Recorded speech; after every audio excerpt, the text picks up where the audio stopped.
안녕하세요. 저는 30대 초반의 기혼 여성으로 3년 전 남편을 만나 결혼을 하게 되었습니다. 솔직히 결혼 생활을 하며 남편과 제 사이에는 큰 문제가 없었어요.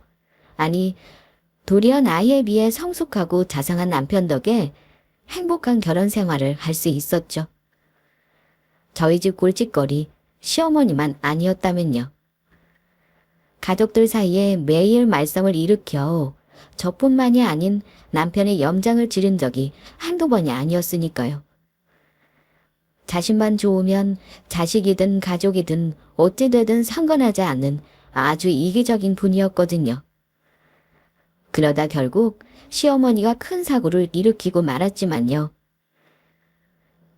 그래서 결국 저와 남편을 시어머니와 인연을 꿈고 살게 되었는데 아직도 그날의 일들을 생각하면 아주 아찔합니다. 저희 두 부부가 하지 못했던 말썽쟁이 시어머니를 저희 아버지가 제대로 혼내주셨지만요. 남편과 저는 아주 우연한 계기로 만나 연애를 하게 되었어요. 그때는 따뜻한 봄이었는데 제가 운동도 할 겸 취미인 러닝을 하러 집 근처 안양촌 쪽으로 나가게 되었어요.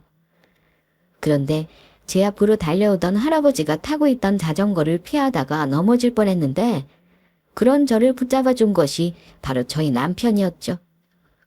아가씨 비켜! 위험하다고! 쪽 괜찮으세요? 어디 다치신 데는 없고요. 네. 괜찮아요. 그래주셔서 감사합니다. 아니에요. 여기는 자전거가 많이 다니는 곳이니 앞으로는 조심해서 운동하세요. 네, 고맙습니다. 그날 저는 그렇게 남편과 헤어지게 되었습니다.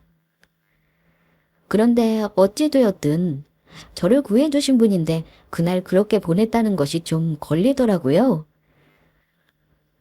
음료라도 하나 사드릴 걸 후회가 됐습니다. 그러다가 며칠 후 다시 운동하러 간 날 저를 구해준 남편과 다시 만나게 되었죠. 안녕하세요. 오늘 또 보네요. 어머, 안녕하세요. 그때는 정말 감사했습니다. 그런데 그날 그런 신세를 지고도 그냥 보내드려서 정말 죄송했어요. 그래서 드리는 말인데 괜찮으시면 제가 음료수 하나라도 사드리면 안 될까요? 음료수요? 이렇게 예쁘신 분이 사주신다는데 저야 좋죠? 감사합니다. 잘 마실게요. 그렇게 저는 남편과 자연스럽게 인연이 되어 같이 운동하는 친구가 되었고 남편이 먼저 저에게 고백을 하며 사귀게 되었습니다. 나중에 들어보니 남편은 처음 본 순간부터 제가 눈에 들어와서 할아버지가 자전거를 타고 저에게 달려들기 전부터 저를 보고 있었다고 하더라고요. 그러다가 저를 구해주게 되었던 것이고요. 그래서 제가 혹시 다시 운동하러 오지 않나 매일 나와 저를 기다렸다고 합니다. 저를 다시 만났을 때는 어떻게든 이 기회를 놓치지 않고 저에게 전화번호라도 물어보려고 했다고 하더라고요. 그런데 제가 고맙다며 음료수를 사주겠다고 하니 속으론 정말 뛸 듯이 기뻤다고 합니다. 그렇게 저희는 연애를 하며 자연스레 남편이 먼저 저에게 청혼을 하며 결혼까지 약속하게 되었습니다. 그래서 남편과 함께 시댁에 인사를 드리러 가게 되었는데 남편은 제가 시댁에 가기 전부터 여러 번 신신당부를 했었어요. 시어머니가 조금 독특한 분이라고 하더라고요. 그러니 당황스럽더라도 이해해달라고 했습니다. 이미 결혼 전에도 시어머니가 어떤 사람인지 말해줘서 알고 있었기에 저도 어느 정도 각오를 하고 가게 되었어요. 하지만 남편의 당부가 있긴 했지만 시어머니를 직접 뵈니 제가 생각했던 것보다 더 대단하신 분이었죠. 어머, 어서 와요. 우리 민사이가 결혼하고 싶은 여자가 있다고 해서 어떤 사람인지 궁금했는데 아주 참한 아가씨를 데리고 왔네. 어머니 안녕하세요. 잘 부탁드립니다. 앞으로 식구들 사이에 잘 부탁할 게 뭐 있어. 그냥 내 집이라 생각하고 편히 있어요. 그 전에 배고플 텐데 내가 미리 상을 준비해 놓은 게 있거든. 그러니까 얼른 와서 앉아요. 시어머니는 그렇게 말씀하시면 저를 거실로 데려갔습니다. 그리고 거실 가운데 차려진 음식들을 보고 저는 정말 많이 당황하고 말았습니다. 시어머니께서 준비했다는 음식들 전부 중국집에서 시킨 배달 음식이었으니까요. 내가 음식 솜씨가 없고 조금 귀찮아서 그래서 간단하게 중국집 음식으로 준비해봤어요. 중국 음식 좋아하죠? 어떤 걸 좋아할지 몰라서 양장피랑 유산슬이랑 크림새우랑 깐풍기 골고루 시켰으니까 편하게 마음껏 먹어요. 아, 여기 간짜장이랑 볶음밥도 시켰으니까 먹고 싶으면 이것도 먹고. 아, 네. 어머니 감사합니다. 잘 먹을게요. 저는 어색한 표정으로 음식을 먹기 시작했고 남편도 제가 인사드리러 가는 자리에 시어머니께서 중국 음식을 준비할 줄은 상상하지 못했던 건지 창피함에 귀까지 빨개져 있었죠.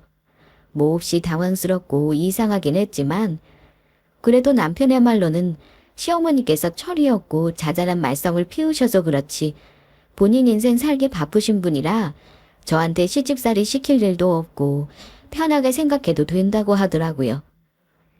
지금까지 살면서 남편에게 특별히 관심이 있었던 분도 아니라 아마 결혼해도 자주 연락하고 지내는 일도 없을 거라더라고요. 게다가 시아버지께서는 일찍 돌아가셔서 계시지 않았는데 돌아가시면서 남기신 유산도 어느 정도 있어 시어머니의 생계에 대해서도 저희가 걱정할 부분이 없었어요. 저희는 저희가 열심히 살면서 자리만 잡으면 될 것 같았죠. 게다가 남편은 프로그래머로 일하며 제법 안정된 직장 생활을 하고 있었고 저도 대기업에서 근무하고 있었기에 나름 경제적으로도 안정되어 있었습니다. 그리고 남편의 말이 사실인지 시어머니는 정말로 저희 두 사람 결혼에는 큰 관심이 없었습니다. 시어머니 당신은 관여 안 할 테니 신혼집이며 혼수며 저희가 하고 싶은 대로 하라고 하시더라고요. 도리어 시어머니는 저희 결혼식 때 당신의 어떤 친구들을 결혼식장에 부를 것인지와 시어머니 한복을 어떤 것으로 입고 어떻게 꾸미고 가면 좋을지 그 고민을 하고 있으시더라고요. 그래서 신혼집이며 혼수며 남편과 제가 모은 돈으로 대출을 조금 껴서 하게 되었습니다. 부모님은 저희를 키워주신 것만으로 된 것이지 도움을 받지 않는 게 당연하다고 남편이나 저나 생각하고 있었으니까요. 하지만 문제가 생긴 것은 남편과 제가 결혼한 다음부터였습니다. 시어머니께서 조금 독특한 분이란 것은 알고 있었지만 그 전까지는 크게 문제될 것이 없었거든요. 그런데 저희가 결혼한 후 예상치 못하게 시어머니께서 갑자기 돌변하신 거였어요. 그 전까지는 저희 일에 관심이 없던 시어머니가 변하며 저희에게 관심을 가졌던 겁니다. 아니, 더욱 정확하게 말하자면 갑자기 남편과 저의 사이를 질투하면서 남편이 시어머니에게 관심을 가져주길 바라며 이상하게 구셨어요. 게다가 제 물건까지 탐내기 시작했죠. 그 모습에 남편도 놀라 많이 당황했고요. 그날은 평일이었고 남편과 저 모두 회사에서 야근을 하고 집에 도착해 늦은 저녁을 먹고 잠을 자고 있었습니다. 그런데 시어머니에게서 새벽에 남편에게 울며 전화를 해온 것입니다. 남편은 평소 집에서는 스피커폰으로 전화를 받는 습관이 있었는데 그날도 어김없이 핸드폰 스피커폰으로 시어머니 전화를 받게 되었죠. 아들아, 엄마 좀 살려줘. 지금 엄마 당장 죽을 것 같아. 엄마 왜 그래? 무슨 일이야? 어디 아프려도 한 거야? 그게 너 결혼하고 엄마 혼자 이 넓은 집에서 지내려니까 너무 쓸쓸하고 외롭다. 그래서 하는 말인데 지금 당장 집으로 좀 와주면 안 될까? 처음에는 남편도 시어머니의 처음 보는 모습에 놀라기도 하고 당황했던지라 시어머니가 원하는 대로 시댁으로 바로 가져왔습니다. 하지만 그 이후에도 시어머니는 낮이든 밤이든 버릇처럼 틈만 나면 남편에게 전화를 내 괴롭히기 시작했죠. 그러더니 또 늦은 새벽에 전화해 남편에게 시댁으로 와달라고 요구를 해왔고 남편도 이번에는 참지 않았어요. 엄마, 아무리 그래도 척떡해 좀 해. 나 내일 출근해야 하는데 어떻게 매일 본가로 와달라는 거야. 엄마는 내일 출근하는 자식 걱정은 전혀 안 돼. 그리고 내가 지금 본가로 가면 집사람 또 혼자 있어야 하는데 나 미안한 일 좀 그만 만들라고. 너는 나보다 새아가가 더 중요하냐? 이 나쁜 자식. 그래서 자식 새끼 키워봤자 아무 소용없다고 하는 거야. 네 아빠 떠나보내고 나 혼자 널 얼마나 힘들게 키워둔다 어떻게 그런 말을 해. 엄마, 말은 바로 하지. 언제 엄마가 날 키웠다는 거야? 솔직히 엄마 아빠 돌아가시고 1년도 안 돼서 초등학생인 나 두고 친구들이랑 여행 다니기 바쁘지 않았어. 내가 학교에 가든 말든 굶든 말든 전혀 신경도 안 썼잖아. 그러면서 엄마가 날 언제 힘들게 키웠다고 그래. 엄마 솔직히 아빠 살아계실 때도 나한테는 별 관심 없었잖아. 그래놓고 내가 결혼하고 나니까 왜 갑자기 딴 사람처럼 구는데. 네 아빠가 돌아가셨을 때 넌 초등학생 6학년이었고 그 정도면 다 큰 거 아니니? 그때 무슨 부모 손이 필요하다 그래? 그리고 어려서부터 너한테 신경 안 썼던 건 네가 어른스러워서 스스로 알아서 잘해서 그랬던 거야. 내가 어른스러웠던 게 아니고 엄마가 나한테 신경 안 써주니까 스스로 알아서 했던 거지. 이제야 하는 말인데 초등학교 때 내 친구들은 엄마가 책가방 싸는 거랑 숙제도 곁에서 도와주면서 공부도 시켜주고 했는데 엄마 단 한 번이라도 나 그런 거 신경 써준 적 있어. 학교 끝나고 갑자기 비 오던 날이면 다른 엄마들은 하나같이 우산 들고 전부 자기 자식들 데리러 오기 바쁘던데 아무리 기다려도 엄마는 오지 않더라. 그래서 비 똘딱 맞으면서 집에 갔더니 엄마 TV 보면서 뭐가 재미있는지 웃고 있었어. 그러니까 이제 와서 나한테 이런 무리한 요구하지 마. 소중한 자식 장가 보내놓고 쓸쓸한 척 그만 연기하라고. 더는 밤에 엄마가 전화해도 안 받아줄 거야. 그렇게 알아? 그렇게 시어머니의 문제는 일단락 되는 것 같았습니다. 더는 시어머니에게서 새벽에 전화도 오지 않았고요. 하지만 그건 전부 남편과 저의 착각일 뿐이었죠. 시어머니는 저희 모르게 더 큰 사고를 치고 계셨으니까요. 시어머니가 저희에게 밥을 해먹이고 싶다면서 음식을 해 저희를 부르신 것이었어요. 지금까지 시댁에 가도 시어머니가 힘들다고 하셔서 매일 밖에서 식사를 했기 때문에 남편과 저 모두 놀라고 말았죠. 그런데 식사를 마친 후 시어머니께서 신경 써서 저희에게 밥을 해주신 이유를 알게 되었습니다. 아들, 새아가, 내가 부탁할 게 있어서 그러는데 들어줄 수 있을까? 부탁? 어떤 부탁인데? 어려운 거 아니면 들어드릴게. 네, 어머니. 저희가 무리가 안 되는 거면 어머니 부탁인데 당연히 들어드려야죠. 다른 건 아니고 나한테 매달 용돈 좀 줄 수 있을까? 엄마가 돈이 없는 것도 아니고 갑자기 무슨 돈을 달라고 해. 그리고 엄마 생일이나 명절 때는 우리가 알아서 챙겨드리잖아. 엄마한테 주는 게 아까워서 그러니. 내 다른 친구들은 전부 자식들한테 용돈 받으며 살더라. 그런데 나는 이게 뭐냐. 나만 용돈 못 받고 살지. 그것도 자식이라곤 너 하나밖에 없는데. 여보, 그러지 말고 어머니께 용돈 드리자. 어머니께서 저렇게까지 원하시는데 우리가 무리되지 않는 선에서 드리면 되잖아. 그래서 얼마를 원하시는데? 엄마 용돈 우리가 얼마 정도 드리면 좋겠어? 그렇게 많이는 아니고 한 달에 한 300이나 400 정도면 될 것 같아. 뭐라고? 300이나 400? 아무리 우리가 많이 벌어도 엄마한테 그렇게 많이 주는 건 무리라고. 엄마, 우리 경제 상황도 생각해줘야 할 거 아니야. 그게 아니고 사실 내가 지금 돈이 급해서 그래. 나 지금 돈이 필요하다고. 어머, 그게 무슨 소리야? 아빠가 물려주신 건물에서 매달 500씩 나오잖아. 사실은 엄마 지인이 알려줘서 건물로 대출을 받아서 주식 투자를 좀 했거든. 그런데 그 주식값이 떨어져서 종이 쪼가리가 되었지 뭐냐. 그래서 지금 대출금 갚기도 빠듯하다. 지금까지는 신용카드 현금 서비스로 돌려막기 하면서 버티고 있었는데 그것도 이젠 한계고. 이러다간 대출금 못 갚으면 네 아빠가 물려주신 건물도 날리게 생겼다. 어머, 미쳤어? 어떻게 아빠가 물려주신 건물로 주식을 할 생각을 해? 아무리 생각이 없어도 그렇지 왜 그렇게 무모해? 아, 진짜 엄마 때문에 내가 지친다 지쳐. 시어머니 문제는 저희가 가진 돈 전부를 쏟아부은다고 해도 해결될 문제가 아니었습니다.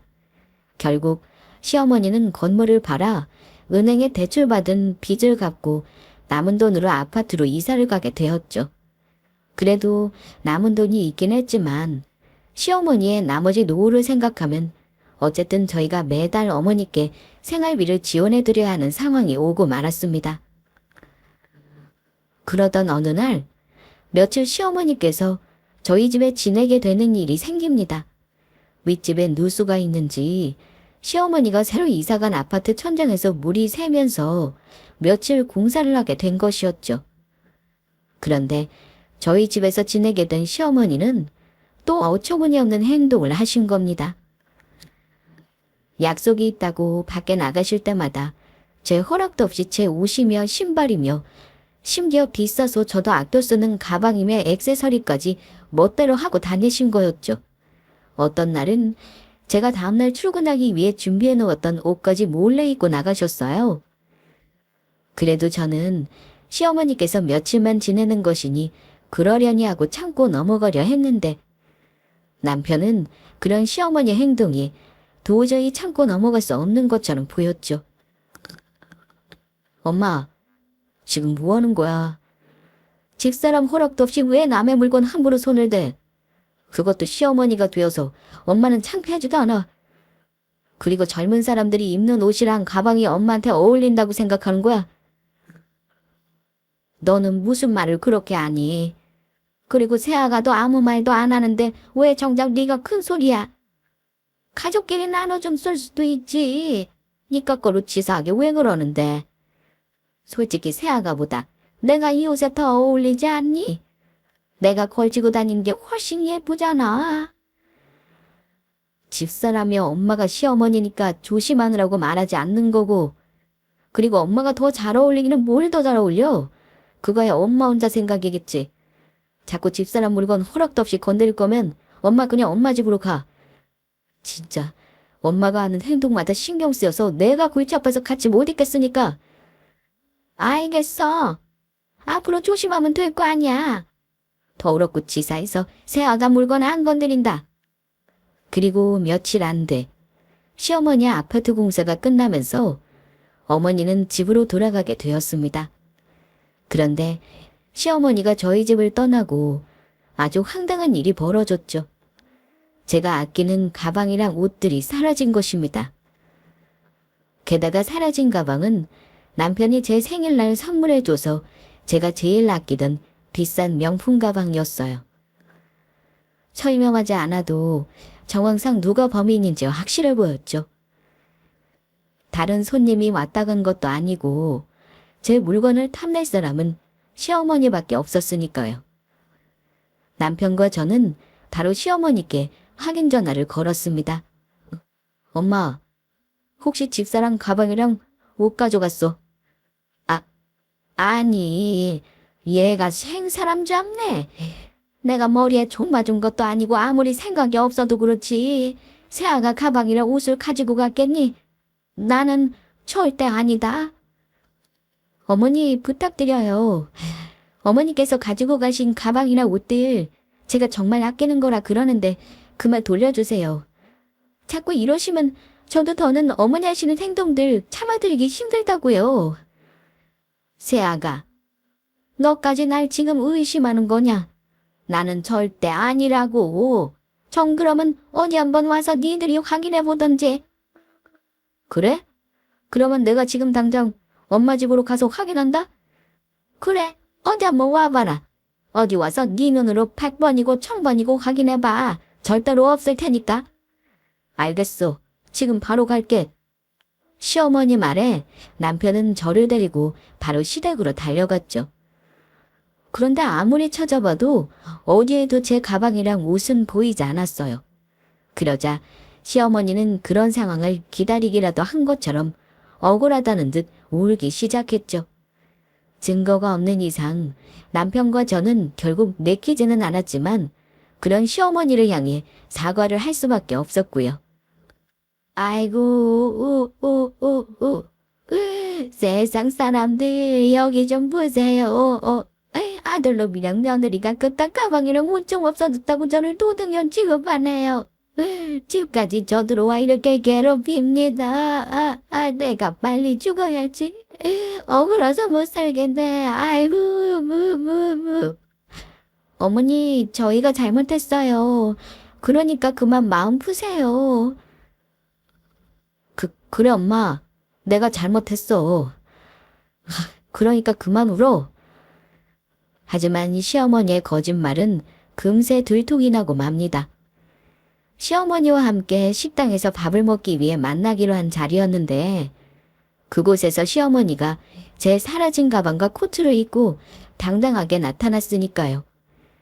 아직 한 달도 안 된 상황에서 시어머니는 당신이 입고 있는 코트랑 들고 온 가방이 제 것이라는 것도 까먹고 있는 것 같았죠.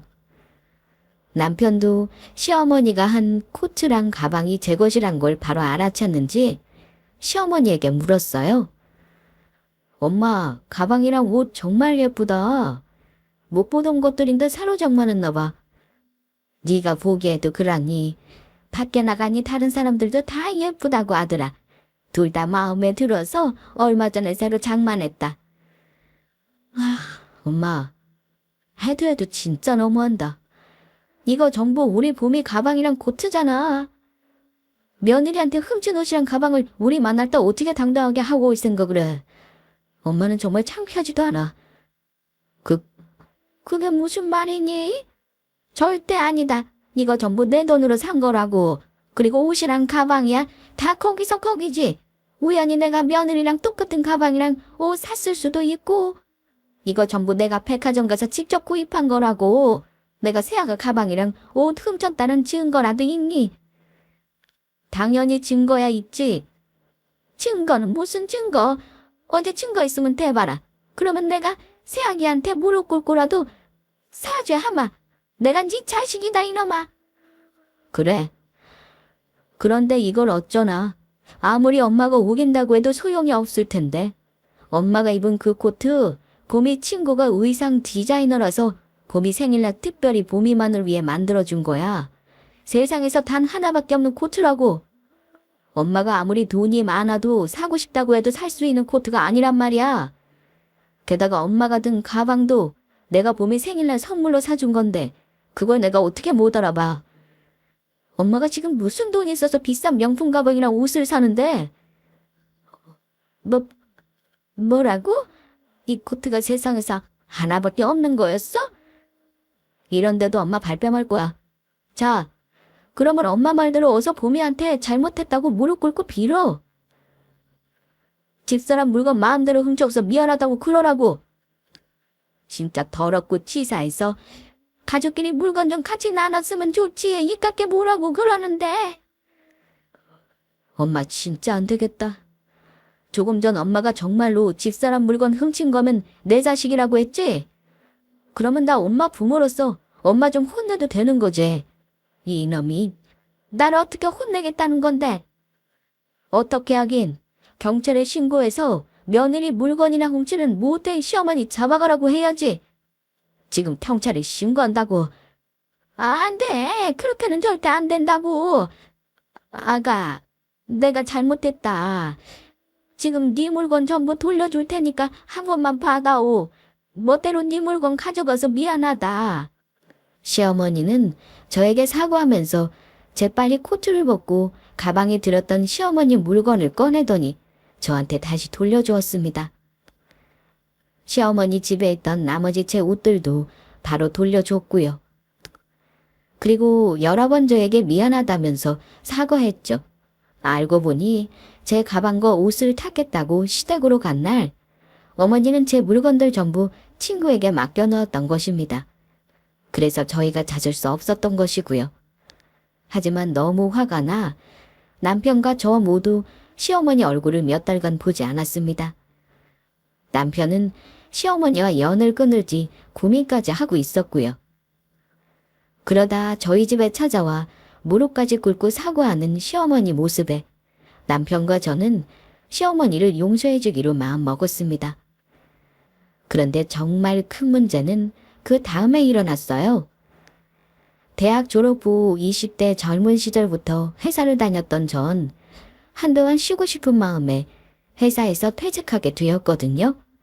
그랬더니 부모님께서 저에게 오랫동안 고생하며 일했다고 차를 선물해 주셨던 거예요. 다시 회사 다니기 전 좋은 곳 돌아다니면서 즐겁게 지내라고요. 부모님께서 선물해 주신 차는 멋진 국산 중형차로 제법 값이 나가는 거라 제가 사양하자 아빠가 직접 새 차를 뽑아 저희 집 앞까지 가지고 오신 거였죠. 그러면서 저에게 부모가 자식에게 해주고 싶어서 그런 거니 사양하지 말고 받으라고 하시더라고요. 저를 생각해서 차까지 뽑아 집까지 찾아오셨는데 더는 거부하는 것도 예의가 아닌 것 같아 전 부모님이 주신 선물을 감사한 마음으로 받게 되었습니다. 그런데 오랜만에 시댁에 가는 날 저희 부부는 저희 부모님이 선물해 주신 새 차를 타고 가게 되었는데 시어머니는 저희가 탄 새 차를 보며 놀라시더라고요. 이 차는 새로 보는 건데 뭐니? 부모님이 저 퇴직 선물로 사주신 거예요. 그동안 일하느라고 고생했다고요. 이걸 정말 사돈들께서 새아가 너 타고 다니라고 선물해 준 거란 말이니? 네, 이 차 타고 마음껏 좋은데 놀러 다니라고 하세요.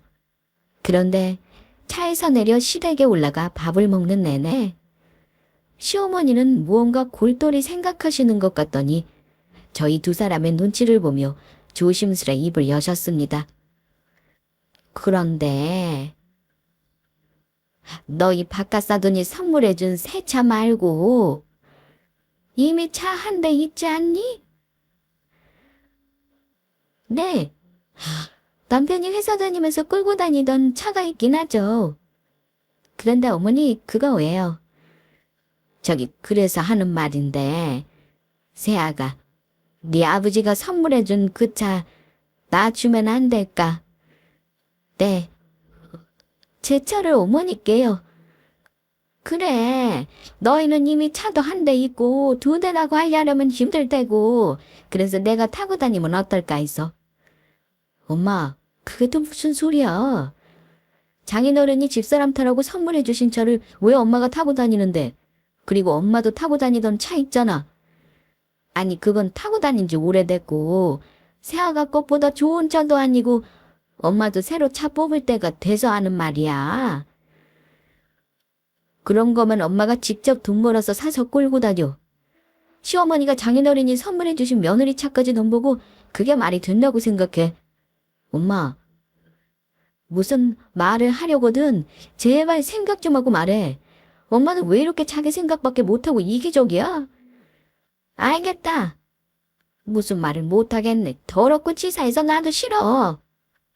제가 말씀드린 큰일이 벌어진 건 바로 그 사건 때문이에요. 제가 퇴직을 하고 남편도 그동안 못 쓴 휴가랑 월차를 받아 호주로 같이 한 달 살기를 하러 떠나게 되었는데요. 저희는 호주 시드니에서 집을 빌려 생활하며 여러 관광 명소를 돌아다니면서 아주 즐겁게 지내다 오게 되었죠. 그런데 호주에서 한 달 살기를 마치고 집에 돌아오니 제 차가 있어야 할 주차 자리에 차가 사라졌던 겁니다. 혹시 저희가 차 주차 장소를 잘못 기억하고 있는 것인지 주변 주차장을 여러 번 살펴보았지만 찾을 수 없었습니다. 그리고 집으로 들어와 확인해 보니 차 키도 사라진 상태였고요. 그래서 차키 이외에 집안에 사라진 물건들이 없는 게 이상하긴 했지만 재빨리 경찰에 신고를 하려고 했죠. 그런데 그때 시어머니에게서 남편에게로 전화가 걸려왔던 겁니다. 그래서 남편은 스피커폰으로 시어머니 전화를 받게 되었어요. 남편 휴대폰을 통해 이야기하는 시어머니의 말에 저희 두 사람은 경악을 하고 말았습니다. 아들, 호주는 잘 갔다 왔어. 엄마 미안한데 지금 내가 엄마랑 통화할 정신이 없어서 나중에 내가 다시 전화할게. 지금 집사람 차가 도둑 맞았는지 사라져서 빨리 경찰에 신고해야 할 것 같아. 아들아, 경찰에 신고할 필요 없어. 안 그래도 내가 그것 때문에 전화한 건데 새아가차 내가 타고 다니고 있다. 뭐? 그게 무슨 소리야? 엄마가 집사람 차를 타고 다니고 있다니. 그리고 내가 엄마한테 우리 집 비밀번호 알려준 적도 없는데 집에 어떻게 들어와서 차키는 가지고 간 거야? 너희 집 비밀번호야. 아들 네가 집에 들어갈 때 누른 거 보고 옆에서 엄마가 외워서 들어갈 수 있었던 거고. 차키야 뭐 새아가 화장대 서랍 내니까 금방 보이던데. 그러면 엄마가 말도 안 하고 우리 집에 들어와서 지금 집사람 차를 가지고 갔다는 소리야. 엄마 지금 미쳤어. 아니면 치매라도 걸린 거야. 처음에는 집사람 가방이랑 코트 훔쳐서 걸치고 가더니 이제는 하다하다 며느리 차까지 훔쳐서 타고 다녀? 엄마가 지금 하는 행동 범죄라고. 도둑질이야. 가족끼리 도둑질은 무슨 도둑질? 아들, 그나저나 이거 새 차라서 그런지 아주 차도 쌩쌩 잘 나가고 엔진 소리도 좋다. 어머니의 무책임한 행동에 남편은 화가 머리끝까지 났고 남편만큼 화가 난 건 저도 마찬가지였죠. 말도 안 되는 소리 하지 말고 지금 당장 집사람 차 돌려줘. 당장 가지고 오라고. 어머니, 그 차 부모님이 저 타고 다니라고 저희 부모님이 힘들게 일하시면서 모은 돈으로 저 선물해 주신 거란 말이에요. 제 차 어서 돌려주세요. 정 이러면 저도 참지 않겠습니다. 너희들이 안 참으면 어떡할 건데? 왜? 진짜로 경찰에 신고라도 하게? 그리고 내 가족 물건인데 먼저 타고 다니는 사람이 임자 아니니? 저번에 아들놈이 나 경찰에 신고한다고 해서 겁먹고 가방이랑 코트 돌려줬던 건데 알아보니 가족끼리는 신고해도 아무 소용없다 하더라. 그러게 누가 자동차 두고 여행 가라고 했어? 한 달 동안 타고 다녀서 그런가 나 이미 이 차에 정들기도 했고 앞으로 이 차는 내 거다. 절대로 돌려줄 생각 없다고. 얼마 있으면 내 생일인 거 너희도 알지? 그러니 새아가차는 이번 생일 선물로 미리 받았다고 생각하마. 그러면 이만 끊는다. 이대로 시어머니를 두고 볼 수 없었습니다. 남편과 저 모두 이번만큼은 시어머니를 절대 용서하지 않기로 했어요. 시어머니가 다시는 이런 일을 벌이지 못하도록 아주 따끔한 매운맛을 보여드리기로 했죠. 제 차를 돌려받은 것은 물론이고요. 그런데 그 와중에 시어머니는 눈치 없이 당신 생신을 해달라고 저희에게 당당히 요구해 오시더라고요. 그것도 직접 전화하면 저희가 제 차를 돌려달라고 뭐라 할 것 같은지 문자로 그 소식을 전해왔습니다. 아들, 3일 후면 이 엄마 생일인 거 알지? 그래서 하는 말인데 엄마 생일상 어떻게 찾아줄 거니? 누가 뭐라고 그래도 나는 민상이 너 낳아준 엄마고 새아가랑 이야기해서 생일상 제대로 차려줘야 한다. 그리고 아들, 내가 너희들한테 또 받고 싶은 생일 선물이 있는데 새아가 생일날 네가 새아가한테 해줬던 명품 가방이랑 비슷한 걸로 하나 해줬으면 한다. 그러면 답장 기다리고 있으마. 그래서 남편과 저는 선물은 몰라도 시어머니가 원하는 대로 생일상을 차려드리기로 했습니다. 시어머니가 생각하는 생일상과는 조금 다르겠지만 말이에요. 남편은 시어머니 문자에 바로 답장을 해드렸습니다. 알겠어. 엄마 생일상 차려드릴 테니 이번 주 토요일에 늦지 말고 우리 집으로 와. 엄마 생일상 제대로 차려놓고 기다리고 있을 테니까. 시어머니는 저희가 생일상을 차려드린다는 소리에 몹시 기뻐하셨지만 시어머니께서는 전혀 모르고 계셨을 겁니다. 시어머니 생일 선물로 저희가 어떤 걸 준비하고 있었는지요. 그렇게 시어머니 생신날이 돌아오고 제 차까지 훔쳐간 시어머니는 아주 당당하게 저희 집에 오셨습니다. 그래서 내 생일상은 잘 차려놨니? 내가 너희들이 차려준 생일상 먹으려고 어제 저녁부터 굶었다. 그럼 엄마한테 딱 어울리는 상으로 준비해놨어. 그렇게 어머니는 어머니 생일상 차려준 거실로 걸어오셨고 제가 시어머니를 향해 말씀드렸죠. 저랑 남편이 어머니 생각해서 특별히 신경 써드린 생일상이니 어머니 많이 드세요? 그런데 남편과 제가 마련한 생일상에 시어머니는 놀라며 화가 나셨는지 개거품을 물더라고요. 너희들 지금 이게 뭐냐?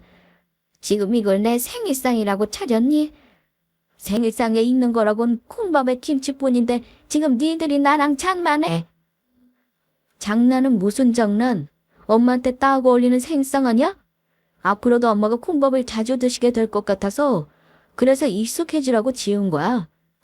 내가 앞으로 콩밥을 자주 먹긴 왜 자주 먹어? 나 콩밥 싫어한다고.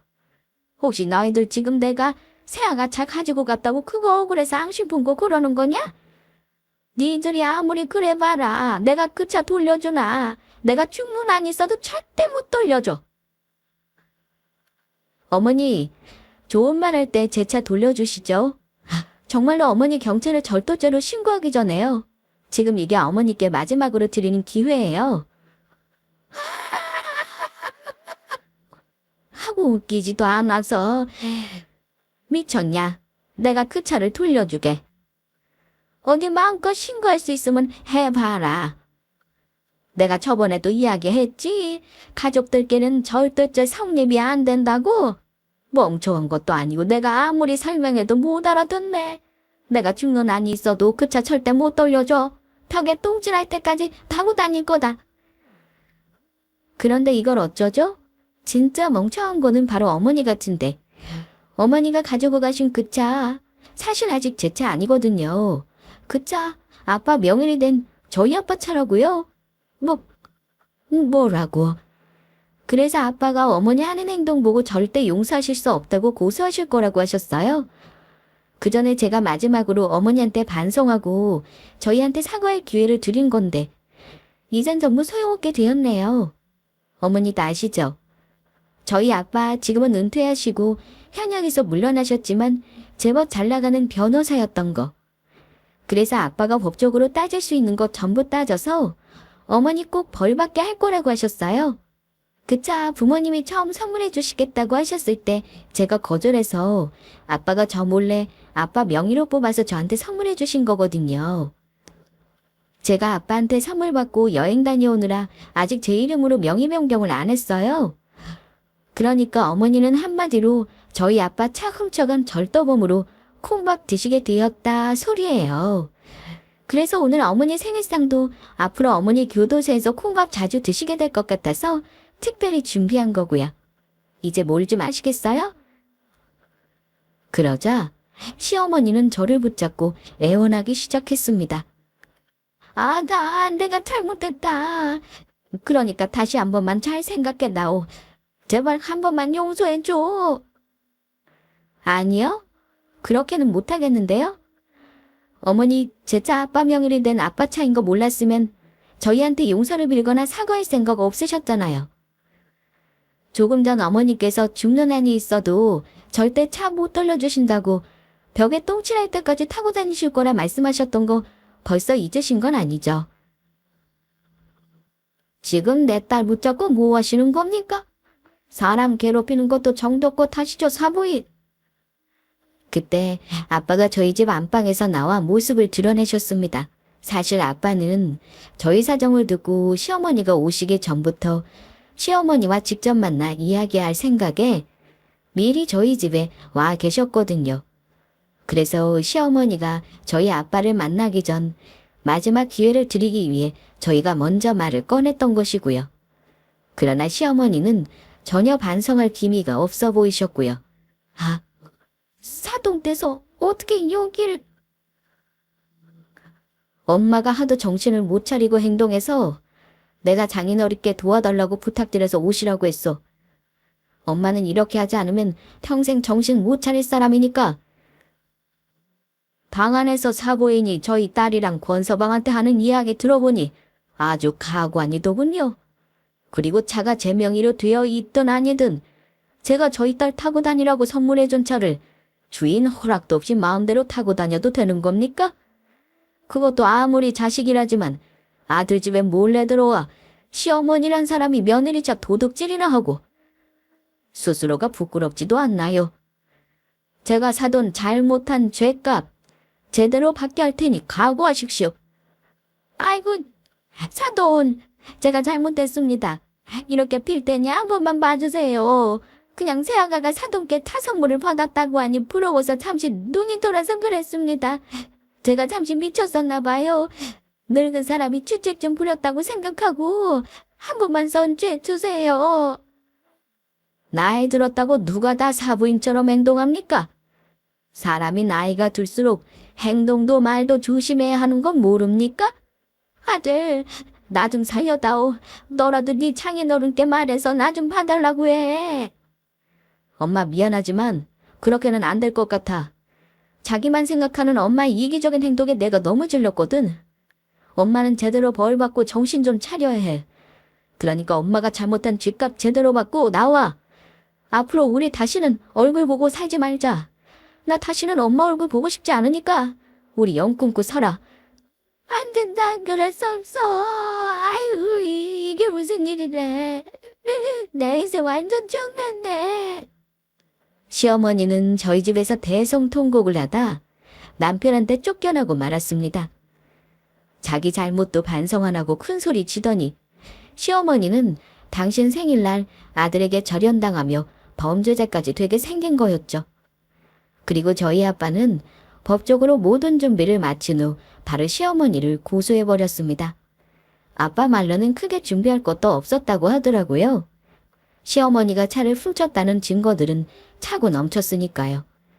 사실 남편과 한 달 살기로 호주로 떠나기 전 도둑이 든 걸 걱정해 집에 CCTV를 설치해뒀었거든요. 그래서 저희 집 CCTV에 제 차가 아직 아빠 명의로 된 아빠 차인 줄 모르고 시어머니가 저희 집에서 차 키를 훔쳐가는 모습이 녹화된 것과 남편 핸드폰에 녹음된 시어머니와의 통화 내용, 어머니가 이미 차를 자신의 것처럼 여기고 사용하고 있다는 점 등 여러 증거가 있었습니다.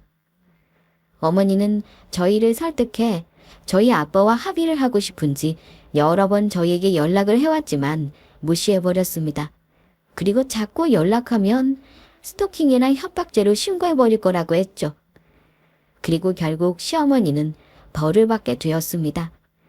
간신히 징역형은 면했지만 판사님께서 초범이지만 시어머니 행동은 누가 봐도 고의성이 인정되는 것과 그간 저희한테 했던 행동들을 볼 때 죄질이 불량하다고 생각하셨는지 800만 원의 벌금형을 내리셨습니다. 한마디로 늦은 나이 전과자가 된 것이죠. 전 시어머니에게서 차를 돌려받게 되었고 저희는 정말로 시어머니와 연을 끊고 살게 되었습니다. 시어머니가 저희를 만나기 위해 시도를 안 했던 것은 아니지만 남편은 시어머니에게 저희 집으로 찾아왔다가는 바로 스토킹으로 신고하며 저희 아빠한테 말해 또다시 법적으로 고소할 거라고 하자 그 뒤부터는 겁이 나셨는지 다시는 찾아오는 일이 없었어요. 그 후 남편은 친척을 통해 시어머니의 소식을 듣게 되었는데 저희와 연이 끊기면서 생활비도 자연스레 끊기게 되어서인지 일을 다니신다고 해요. 지금 열심히 벌어놔야 나중에 더 늙은 후 생계를 유지할 수 있다고요. 그런데 오랫동안 편히 살았던 버릇 때문인지 어딜 가든 적응을 못해 금방 잘리고 있다고 합니다. 그러면서 자기만 생각하면서 너무 쉽게 살았던 이기적인 당신 인생을 많이 후회하고 있다고 해요. 물론 그렇다고 남편과 제가 시어머니를 용서하고 받아줄 마음이 아직 있지는 않지만요. 그리고 얼마 전 남편과 저에게 아주 기쁜 소식이 들려왔습니다. 제가 임신을 하게 되었거든요. 그래서 아직 회사 다니기 전이라 이참에 잘 쉬면서 아이를 낳아 잠시 육아에 집중하려 합니다. 저희 부모님도 제가 임신했다고 하자 많이 좋아하시더라고요. 매일 손주를 만날 날만 기다리고 계십니다. 저와 남편이 아이를 낳게 되면 절대 시어머니 같은 이기적인 부모는 되지 않으려고 해요. 부모로서 자식에게 자랑스러울 수 있는 좋은 부모가 되려 합니다. 사랑도 듬뿍 주고요. 그래서 현재 남편과 저는 좋은 부모가 되려면 어떻게 해야 하는지 열심히 공부하고 있습니다. 좋은 부모가 되려면 아무래도 준비가 필요한 것 같아서요. 쌀TV 여러분, 모두 그런 저희 부부의 앞날을 응원해 주셨으면 좋겠습니다. 모두 감사합니다.